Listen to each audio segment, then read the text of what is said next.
PM किसान योजनार गोटे नुआ अपडेट आसीगला 22 नंबर किस्ती के नेइना 21 नंबर किस्ती जेनटा कि आम नवेम्बर मासे पड़ी थिला बाकी 22 नंबर किस्ती डेटा पलि आसला जेनटा कि आसंता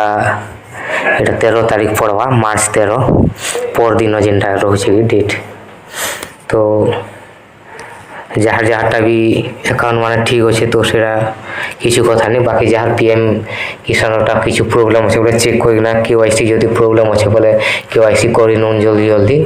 आउ गोटे जिनिस भी सपोज कहाटा डीबीटी लिंक जदि अलग बैंक रे हे चलो सेटा भी गोटे निजर भल अकाउंट रे डीबीटी लिंक कौन काना होचे कि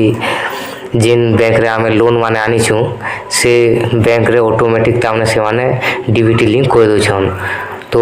पैसाटा शेयर के पले जावा तो हेतिले निजर हाथ के आसी नहीं पारे तो हेतिले जहाँटा भी लोन अकाउंट माने अच्छे तो डीबीटी लिंक माने चेक करी पकन डीबीटी लिंक निजर भल अकाउंट रे करूँ जेनटा कि पैसा भलसे आप पाई पारबे जदि लोन अकाउंट के पले जावा बोले कटि जावा जेनटा कि हमर किसान रो जेन रहुचे अकाउंट माने कोऑपरेटिव बैंक रोटा सेटा पर जेते भी लोन करी लागि छन समस्त गोटा पूरा ऑटोमेटिक सेटा डीबीटी लिंक से अकाउंट रे ही जाउछि तो हेति लई डीबीटी टिके चेक कर दो ना निजर पीएम किसान अकाउंट टिके चेक करी फकन